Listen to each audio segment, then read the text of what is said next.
Elmwood lay folded into low, tobacco-stained hills and wide, slow rivers. A town that measured its pride by brick courthouses and the white pillars of its grandest houses. On the hill above town, a mansion, Willow Creek Manor, kept its stance like an old sentinel. Broad verandas, sweeping staircases, and a family portrait gallery that smelled faintly of wax and time. The Thornfields were the kind of lineage that wrote laws and gave balls. And in autumn of 1854, their name filled more than the local gossip filled the invitations. Elizabeth Thornfield was to marry well. Their preparations were meticulous. Flower girls, musicians hauled from New Orleans, a dress stitched from imported silk and lace. Her father, Judge William Thornfield, presided over the household in the town with a confidence that had the shape of certainty. Everything in his view had a place, a cause, an answer. And then there was the man no one could place. He arrived the night before the wedding, slight, pale, and wrapped in a tailcoat that had an older cut. He introduced himself as James Barrett of Boston distant family, he said, though nobody produced a memory that matched him. He spoke politely, too precise for local speech, and watched the Thornfields' portraits with a kind of hunger that made some household servants quicken their steps around him. To many, he was an uncomfortable presence. To a few, he was a curiosity to be ignored. To Catherine Thornfield, Elizabeth's younger sister, he became the thing the back of the eye refused to trust. She felt him before she saw him, a draft of cold in the hush of the rehearsal, the skin-haired angle of something not meant for her touch. On the wedding day, the sun actually cooperated. White chairs, an arbor of roses, vows exchanged under practiced voices, a scene made for memory. The family had spared no expense to hire a photographer, an expensive novelty for the reception. Nathaniel Harper of Little Rock brought crates of glass and chemistry and a cumbersome camera that required the world to hold still. They mounted themselves on the aux staircase, corsets locked, children's hands clamped. Harper called. Not a move. The process demanded endless poise. Someone blinked. Someone breathed too hard. Someone laughed at the strained end. Yet one figure remained unnervingly still. From the edge of that posed group, half concealed behind a younger brother, Catherine saw the gaunt man she had glimpsed the night before. He was no staged guest. He did not belong in the arrangement. Nothing in the room explained how he had become part of it. When Harper covered the lens and the family relaxed, the space where he had been was empty, like a chair suddenly vacated. Shaken, raised to claim, but the room shrugged. We did not see him, they said. The photograph would decide the matter. 2 weeks later, Harper returned with a finished plate, cold silver, gleaming in velvet.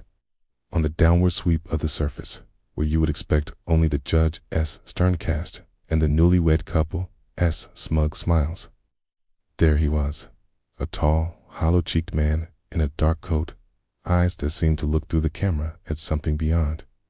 He stood behind the others as if he had always been there.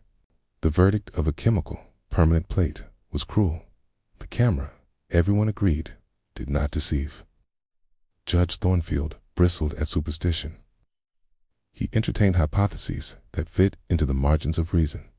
A late arrival who slipped between poses, a trick of mercury and light. Yet the more he asked, the more empty the answers.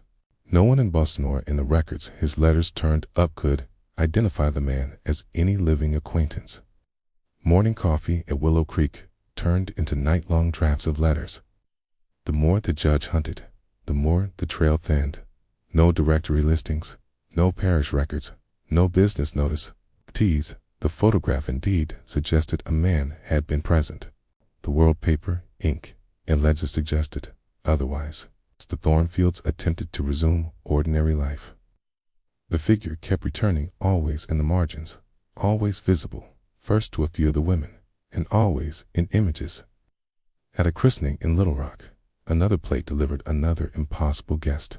At Catherine's own wedding, someone once again saw him at the edge of the gathering, and once again he took his place on a plate of silver eyes fixed on a child or a mother or the place in the room where the future would sit. The judge, as rationalism began to wear away, not with leaps into superstition, but with a patient sense that a stubborn question was being asked of him. What exactly was the camera taking, and to whom did the image belong? Doubt is a heavy thing to carry. Judge Thornfield's pride would have let him burn the plates if Margaret, his wife, had not insisted otherwise. The photos were tucked away in private rooms, not put on public display, but private space matters little to an unrelenting presence.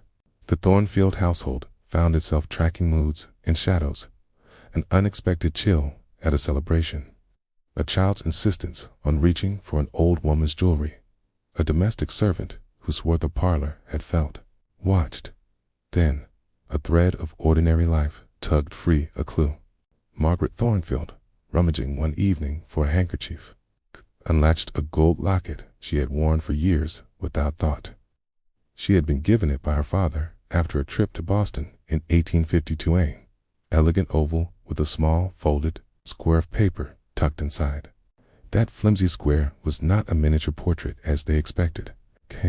It was a tiny, treated plate, thin, reflective, suggesting something photographic baked in chemistry. The dates matched in a way that tightened the family's breath. 1852, same year the unknown James Barrett was reported to have died in Boston. Judge Thornfield widened his inquiries.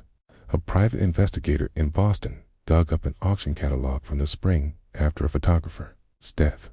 A gold locket containing an experimental photographic plate from James Barrett's estate was listed. In one motion, an impossible presence at a southern wedding clicked into a provenance that traced north to a man who had been both an accomplished artisan and an obsessive student of light. Barrett was said to have died in his studio. The results of mercury exposure making his end both tragic and, in a way, professional. Rumors and, later, more than rumors spoke of his final aim, to coax something more than likeness from the chemical shimmer of a plate. He wrote of spirit and essence, of treating silver and light in ways that blurred the border between likeness and remainder. It was Judge Thornfield, as increasingly whispered and desperate questions, that sent him to a woman the town would otherwise have preferred its comfortable. Folk avoid a woman who kept herbs and charms beneath a low porch and whose knowledge of the old ways had been passed over like a secret. The woman Madame Laval did not indulge the judge with false drama. She examined the plates with solemn hands and told him what the documents and the auctions confirmed. Barrett had been attempting something the science of his day would not admit to, and one of his devices. The little plate in the locket had been left unfinished, its purpose unmet. Madame Laval's explanation was practical in its horror. She told the judge that spirits sometimes tether to objects small anchors that hold a concern in the world of the living. This spirit, she said, did not seem enraged or hungry in the simple way ghosts were described in stories. It seemed bound to a task. Barrett had loved and lost. His notes revealed a wife named Eliza who had died in childbirth years earlier. He had tried in ink and chemical fumes to preserve what remained of her, not merely a face, but as something that, in his final imagining, might persist. The locket was the remnant of that attempted plate, cured by ritual and chemistry, waiting to be completed. His spirit, the woman said, traced whatever part of Eliza could continue in blood, the female line. When the Thornfields put the locket under the household's microscopes, spoken in hushed tones, but treated carefully, small, uncanny things happened. The infant who had once reached for the gold did so with more urgency than babies have for bright metal.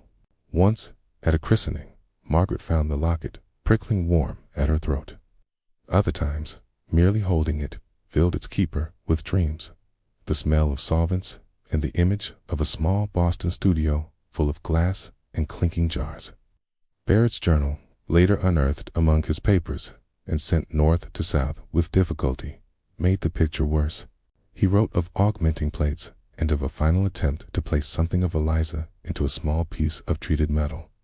A piece meant to pass down, carrying not just a likeness, but a seed of presence. The family's fear began to rearrange itself into a different posture. If Barrett's visits were not random hauntings, but the actions of a man still trying to finish his work, perhaps the Thornfields could choose how to answer. They chose, awkwardly, to try to help. They stopped hiding the plates. They put the locket back into view on Margaret's neck for one family portrait and watched what followed. The winter after the locket returned to its place at Margaret's throat, Willow Creek Manor held its first large family portrait with an air of intention. Candles, evergreen boughs, and the hush of people who know they are being observed by history. Nathaniel Harper, turned drawn by professional curiosity, if nothing else, sent the household, sat with a mix of dread and purpose. The exposure began, and the usual hush fell like a sheet. This time they felt a chill as if it had a shape. Catherine said she saw hands form and a man step behind her mother. Others felt the hair on their arms rise. When the plate was developed, the Thornfields no longer had to squint at shadow play for meaning. Behind Margaret, hand resting lightly on her shoulder, stood the gaunt figure they had seen in 3 other plates. Beside him faintly, like someone remembered through smoke, appeared a woman whose form echoed Elizabeth's face, softer, gentler, as if a likeness had been captured mid-breath. The plate contained both the visiting husband and a woman who looked uncannily like the Thornfields' own bloody Liza, Barrett's lost wife. The locket had done what Barrett had failed to complete in life. It had provided the anchor that allowed a fragment of the past to share the present. From then on, the Thornfield archive grew more complicated, a couple appearing in the backgrounds of christenings, weddings, graduations, scintille. After a generation, they were part of family lore. Children were taught which faces in the albums were theirs to know. That is Cousin James, and that is Cousin Eliza. The fear that had first accompanied the appearances softened into a resigned, almost affectionate watchfulness, till one remembers that affection and death shared the same stillness. The Thornfields began to speak of guardians rather than ghouls. They told their young that the 2 figures watched family moments with attention. Would, the eldest said, protect as much as remember. Over decades, as photographic technology transformed glass plates to film, black and white to color, chemical baths replaced by light through lenses, the manifestation shifted to the sharp, corporeal edges of a daguerreotype became, in later years, a bluish tint, unusual brightness in a Polaroid, an odd pixel flare in early digital images. Those outside the family often dismissed the phenomena as technical quirks. The Thornfields treated them as an inheritance, a piece of Boston, a locket, and a couple who would not disengage. And in the end, perhaps the strangest mercy of the story was that the presence proved not violent, but resolved. Barrett's obsession, through accident or through ritual, had produced a tether that did not haunt in the narrow sense, but watched. The flow of a line to female line, through which a memory, an image, and a mood had been hoped to continue. Where science might have once scorned the notion, the Thornfields learned a softer truth. Some threads refused to break.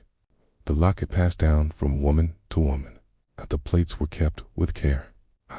The photographs still made the skin tighten, even in the 20th century, even against the glow of a phone. The family told its simple, cautionary tale to children. Remember our images and look closely at the background. You might find 2 figures standing quietly, watching time in its passage, silent witnesses to births and weddings in the small, haunting places where life meets whatever comes next.